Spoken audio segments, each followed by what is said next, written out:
Stava andando ad Eraclea a trovare la famiglia in vacanza quando in sella alla sua moto si è scontrato con un'auto. A perdere la vita un 47enne di Oderzo, lascia due figli di 13 e 16 anni. Due incidenti stamane in A4, il primo tra Latisana e San Giorgio di Nogaro, il secondo tra Porto Gruaro e San Stino, traffico paralizzato, code di 13 km verso Venezia.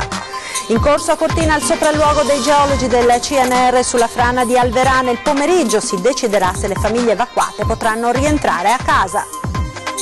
Coppia di amanti diabolici scoperta dai carabinieri della stazione di Limena. I due, entrambi italiani, si concedevano sessualmente a persone che venivano poi ricattate. Tenta di adescare una dodicenne, indagato un pensionato, è accaduto a Vicenza. L'uomo mandava continui messaggi alla figlia degli inquilini di un suo appartamento. Appello ai nostri microfoni di una mamma 44enne di Marghera, sola, invalida e senza lavoro. Aiutatemi, chiede a trovare un modo per dar da mangiare ai miei figli. Non si placano le polemiche dopo il riconoscimento del tiramisù come prodotto tipico del Friuli Venezia Giulia. Zaia, attaccato dal PD, promette di impugnare il provvedimento se non verrà ritirato. Buongiorno e ben ritrovati con la prima edizione regionale dei nostri telegiornali. In primo piano la cronaca con la notizia dell'ennesima tragedia della strada. Si è verificata ieri sera nel veneziano ad Eraclea a perdere la vita un papà di Oderzo, ma sentiamo i dettagli nel primo servizio. Ha perso la vita in sella alla sua moto, uscita di strada all'incrocio tra la provinciale 54 e via Ancillotto a Eraclea. Luigi Stradiotto, 47enne autotrasportatore di Oderzo, stava percorrendo la strada che da Stretti porta verso Ponte Capitello quando si è imbattuto nell'auto che proveniva dalla direzione opposta. Cosa sia accaduto non è ancora chiaro, perché i veicoli non sembrano presentare segni di impatto, ma in qualche modo il trevigiano ha perso il controllo del mezzo ed è finito fuori strada, impattando violentemente contro l'asfalto. Nulla da fare per lui, all'arrivo dell'ambulanza era già deceduto, erano circa le 20:30 di lunedì sera. I rilievi dei carabinieri di Eraclea sono proseguiti fino a tarda notte. Diversi testimoni sono stati interrogati. La strada è quella che porta alle spiagge di Caorle ed d'estate è sempre molto trafficata. Inevitabili quindi code e rallentamenti sull'arteria che per alcune ore è stata percorsa con il senso unico alternato e poi chiusa completamente per permettere il recupero della salma e dei mezzi incidentati.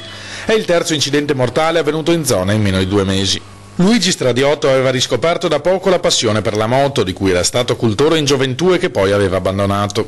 Era diretto ad una Verde per raggiungere la moglie Paola, in vacanza coi 2 figli di 16 e 13 anni. Altra giornata da dimenticare, quella di oggi lungo la A4 per una serie di incidenti, l'ultimo quello accaduto nella tarda mattinata tra Porto Gruaro e San Stino di Livenza che ha coinvolto alcune auto, una persona è rimasta ferita. Per questo sinistro si sono formati 13 km di coda in direzione Venezia e questa mattina intorno alle 7:30 l'autostrada è rimasta chiusa per alcune ore a causa di un altro incidente, un tamponamento tra mezzi pesanti tra San Giorgio di Nogaro e Latisana in direzione Venezia. Anche in questo caso si sono registrate lunghe code che hanno toccato i 7 km. Ed ora la frana di Cortina, in corso in queste ore un sopralluogo dei geologi del CNR per valutare se gli abitanti che sabato sono stati evacuati possano rientrare nelle loro abitazioni e se sia possibile la riapertura della strada regionale. Ci aggiorna al telefono il sindaco di Cortina, Gianpietro Ghedina. Sentiamo.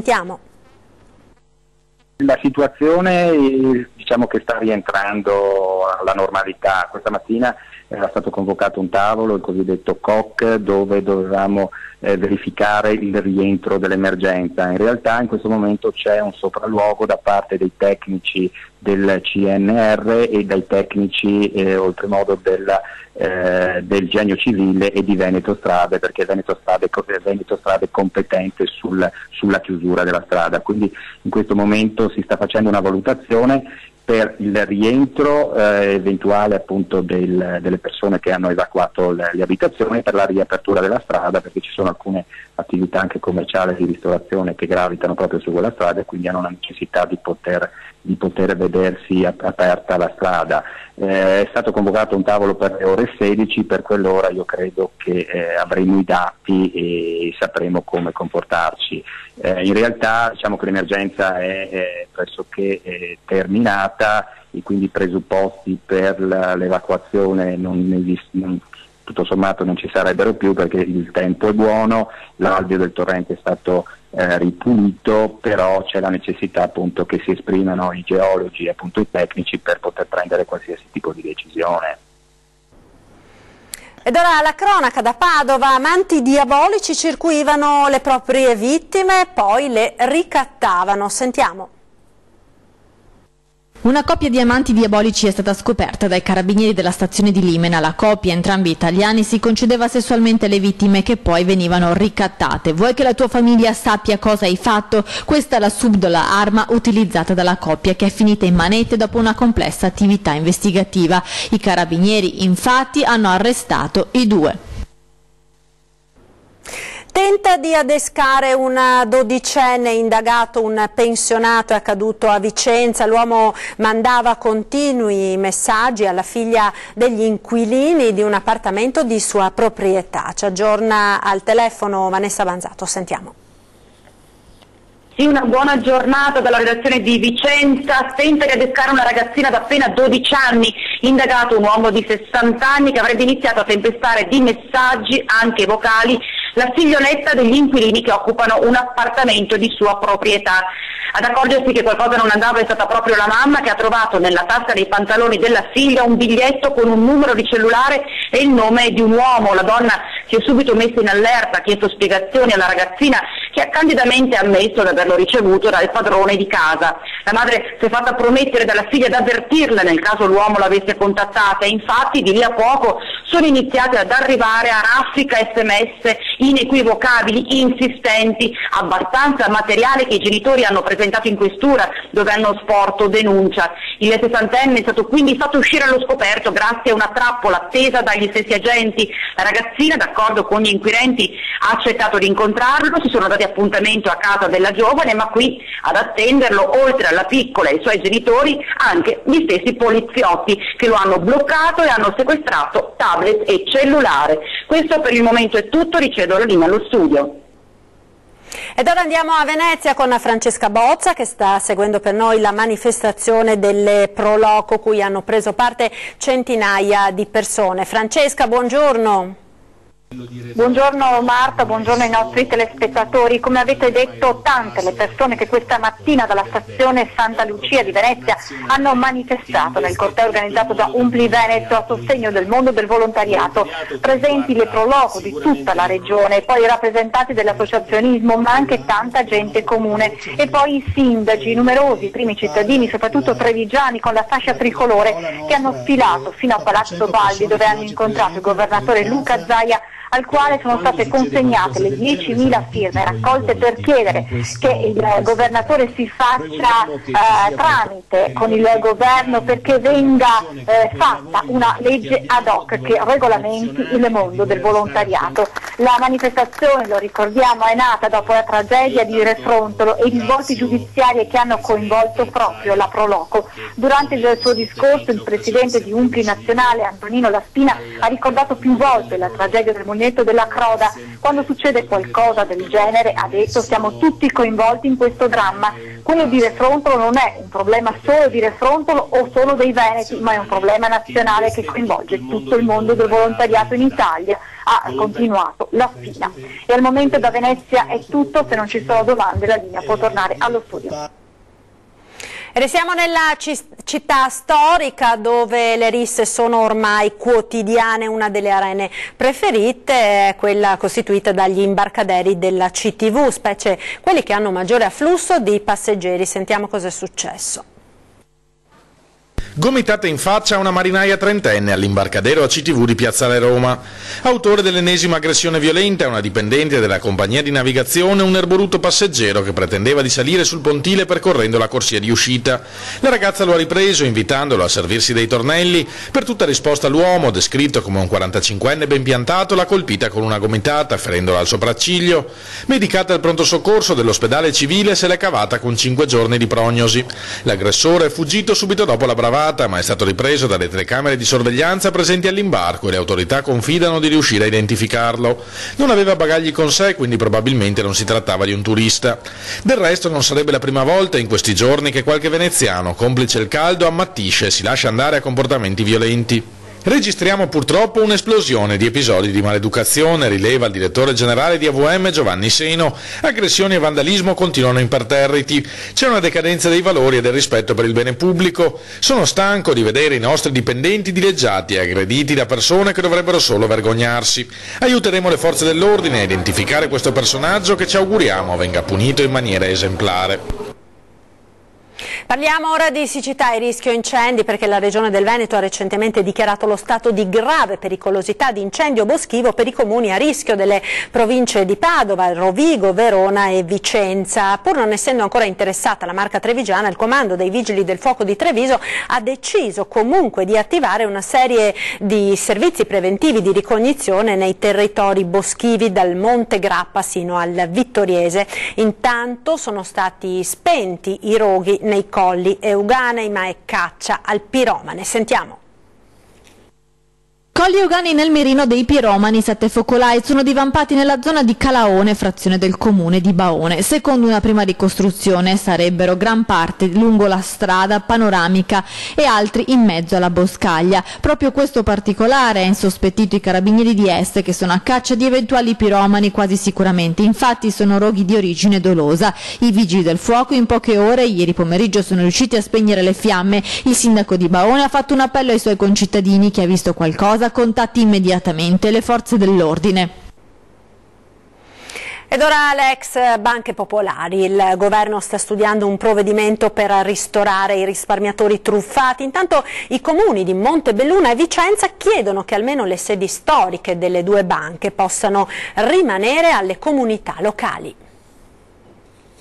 Passata l'urgenza dell'approvazione del decreto sulle ex popolari venete, a Roma si cerca una soluzione per risarcire i soci, perlomeno coloro che sono rimasti vittima della truffa delle azioni con le ormai famigerate operazioni baciate. Ci sarà una commissione di conciliazione. Sarà una commissione tecnica che dovrà vagliare naturalmente le richieste e quindi permettere di capire che cosa riusciamo a rimborsare attraverso sia i fondi che attraverso l'NPL il Ministero dovrà recuperare, ma soprattutto cercando di capire se per Banca Intesa riusciamo a portare a casa qualcosa. Altra questione è quella della destinazione di una parte del patrimonio immobiliare, come le sedi storiche delle due banche, Palazzo Tiene a Vicenza e quello di Piazza dell'Armi a Montebelluna. In questo momento c'è una riflessione che sto conducendo assieme al sindaco Achille Variati di Vicenza in ordine al passaggio degli edifici storici che le due banche avevano alla cosiddetta bad bank. Ci piacerebbe molto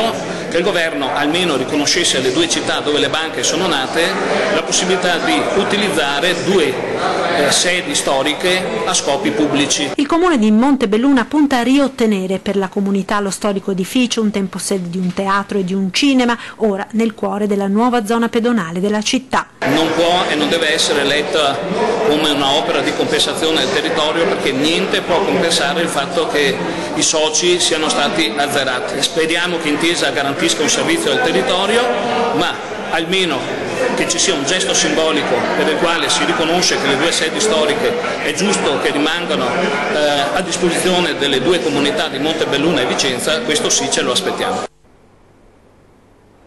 Continua a destare preoccupazione, a fare discutere il progetto del mega centro commerciale vicino al Castello del Cataio. Anche il comune di Padova è contrario alla costruzione. Sentiamo. Il nostro è più un peso politico che possiamo utilizzare in seno alla provincia e agli altri enti dove insomma la nostra parola vogliamo che conti. Il comune di Padova ha intenzione di far valere tutto il suo peso nella vicenda del mega centro commerciale che dovrebbe sorgere a 2 Carrare, a pochi passi dal Castello del Cataio. La sua realizzazione è vista con preoccupazione anche da Palazzo Moroni. Secondo uno studio dell'Ascom, oltre al danno di trovarsi di fianco ad un monumento importante come al Castello del Cataio, l'apertura di quello che diventerebbe il più grande centro commerciale del Veneto avrebbe ripercussioni dal punto di vista commerciale in un'area di 100 chilometri. Siamo molto preoccupati anche noi come amministrazione comunale di Padova, in particolare come assessore al commercio, e per i rapporti positivi che stiamo costruendo con le associazioni di categoria in città, che a loro volta sentono come questa possa essere una minaccia per i commercianti di Padova, per cui l'appello che facciamo anche noi come amministrazione è che si trovino le strade per impedire la realizzazione di questo centro commerciale fiscale, o se proprio questo è impossibile, che quantomeno tutti i soggetti pubblici coinvolti si mettano a disposizione per mitigarne il più possibile l'impatto. Si tratta di una vicenda che è arrivata anche in Parlamento, diventando un caso nazionale. La nostra proposta è quella di allargare i confini del Parco Colli di modo da comprendere anche l'area interessata dal progetto e preservare così anche quel monumento di valore storico e architettonico che è il Castello del Cataio. Tutte le soluzioni che possono arrivare a questo risultato noi le sosterremo con forza. Se questa si dimostra percorribile, allora avrà anche il nostro appoggio. Ci fermiamo ora per qualche istante di pubblicità, tra poco restate con noi.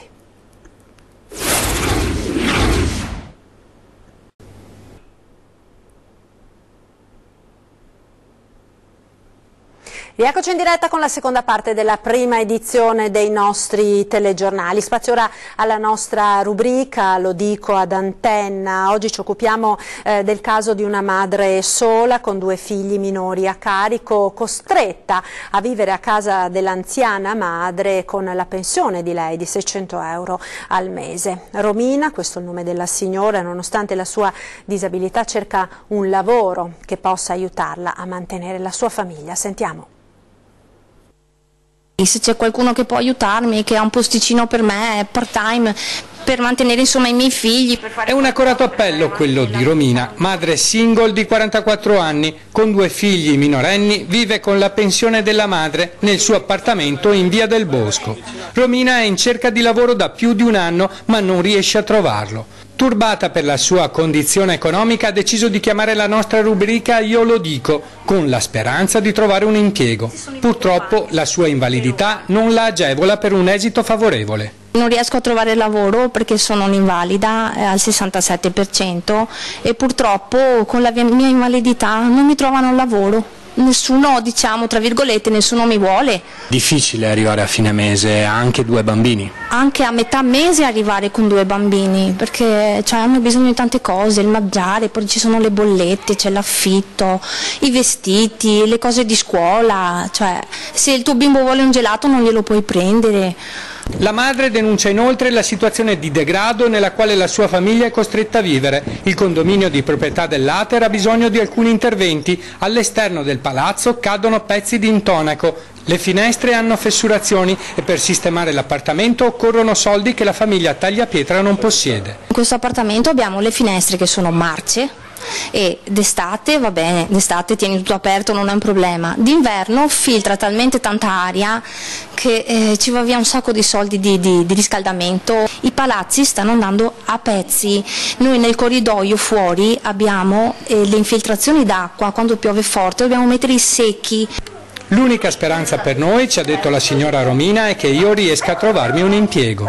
Io ho anche la mia macchina per arrivarci, quindi se qualcuno ha la manina nel cuoricino io sono qua, vi aspetto.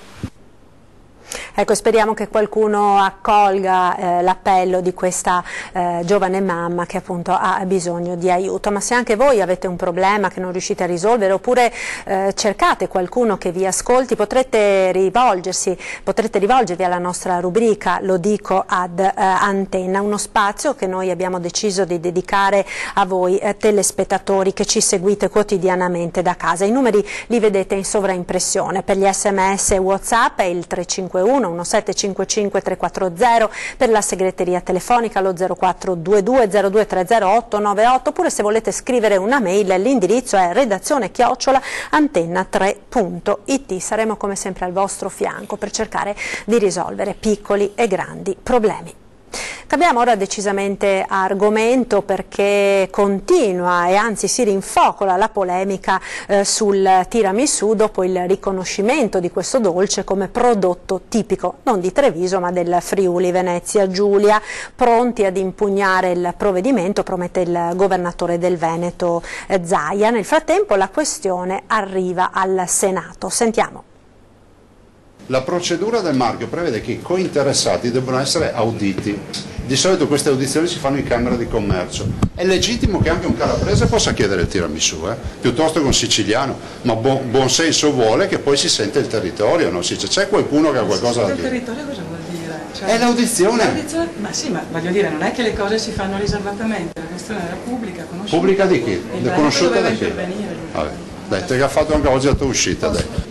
C'è un'offerta di questa mattina. Sì, ma mi governo Veneto, tutti siamo opposizioni in Veneto. Infatti si vede. Un faccia a faccia che non risparmia frecciatine dall'una e dall'altra parte, quello andato in scena tra il governatore Luca Zaia e la senatrice del PD Laura Puppato. Al centro il tiramisù, riconosciuto ufficialmente come prodotto tipico del Friuli Venezia Giulia. Il Partito Democratico accusa la regione di non aver fatto abbastanza. Così il dolce probabilmente più conteso della storia, la cui paternità è sempre stata rivendicata da Venezia e Treviso, viene ora conquistato dal terzo incomodo. Ma il presidente Zaia spiega come nella procedura di assegnazione al Friuli sia mancata un'audizione pubblica. È legittimo che una regione possa chiedere una protezione, ma non è legittimo che venga fatto un decreto senza sentire le controparti. Non si tratta più solo dunque di semplice orgoglio territoriale, la partita intorno al tiramisù diventa una questione politica con la regione decisa ad andare avanti. Io invito a revocare il decreto, altrimenti lo impugneremo, cioè poco ma sicuro. Intanto uno dei dolci più famosi al mondo approda in Parlamento con il senatore di Alternativa Popolare Franco Conte, che ha presentato una interrogazione al Ministero delle Politiche Agricole per chiedere i motivi per cui era stata riconosciuta al Friuli la tipicità e se il Ministero aveva rispettato tutti i passaggi di verifica, anche in contraddittorio, che sono previsti in questi casi. Ed ora 20:10, acceso confronto ieri sera in studio sui problemi di Venezia, assediata dai turisti e dove i veneziani non riescono a trovare casa. Sentiamo un estratto della trasmissione. C'è un assoluto bisogno di un ritorno alla residenzialità con alloggi ben vengano. Quando saranno finalmente occupati saremo i primi a gioirne, perché appunto vogliamo vedere le cose realmente realizzate proprio, saremo veramente i primi a gioirne, perché non siamo qui per attaccare diciamo senza criterio, li abbiamo già consegnati, sì, quando saranno fatti saremo contentissimi di gioire adesso, perché esatto, le hanno già le saremo contentissimi di gioire quando vedremo appunto finalmente realizzato. C'è un altro discorso, c'è il discorso di aiutare anche i proprietari e favorire in qualche modo i proprietari virtuosi, in modo che si possa permettere al proprietario di case di poter affittare a residenti. Ce ne sono diversi di proprietari virtuosi, io sento, è vero, molti che hanno venduto le case, che le affittano a turisti, però so per certo che ci sono tanti che fanno fatica affittando a residenti, perché chiaramente l'introito è minore, però lo fanno. Ecco, se da parte dell'amministrazione ci fosse veramente un aiuto verso questi proprietari virtuosi in termini, come abbiamo chiesto anche in fondo, di abbattimento per esempio della tassa dei rifiuti, che è una delle più alte, che qualche sgravio fiscale che possa in qualche modo andare incontro a chi decide di affittare l'abitazione ai residenti, ai veneziani e non ai turisti. Stiamo terminando il tempo, potrebbe essere un'idea sul piano appunto per dare appunto per esempio la possibilità di poter svolgere quei lavori che l'amministrazione non può prendersi in questo momento a capo, ripeto, siamo stracolmi di debiti che abbiamo trovato, va bene, di dare la possibilità, magari assegnando l'appartamento con quella che è logicamente anche interesse, se non di restaurarselo. E 20:10 torna anche questa sera, subito dopo i telegiornali. Questa sera parleremo di turismo, in studio Marco Michielli della Confturismo del Veneto ed Alessandra Magagnin del Consorzio Dolomiti Prealpi. Appuntamento naturalmente come sempre alle 20:10, subito dopo i telegiornali. Ed è tutto per questa edizione, in chiusura come ogni giorno le previsioni del tempo sul nord-est per le prossime ore. Buon pomeriggio.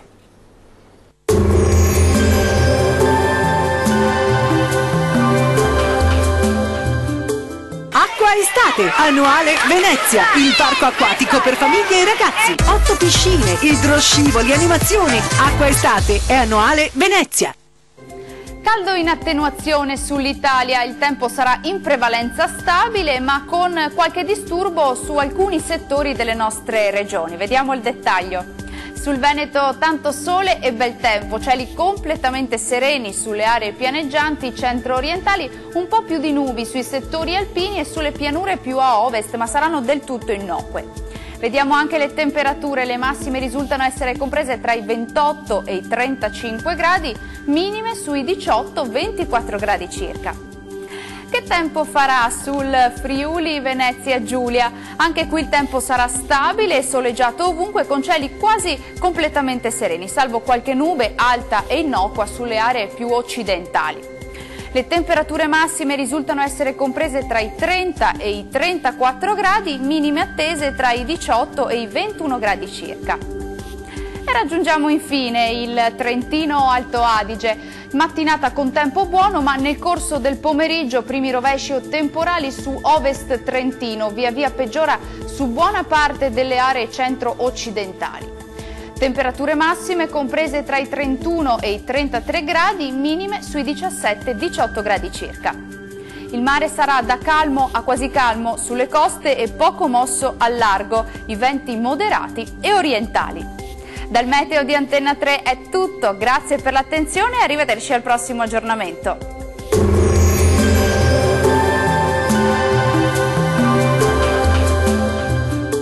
Acqua Estate, annuale Venezia, il parco acquatico per famiglie e ragazzi. 8 piscine, idroscivoli, animazioni. Acqua Estate è annuale Venezia.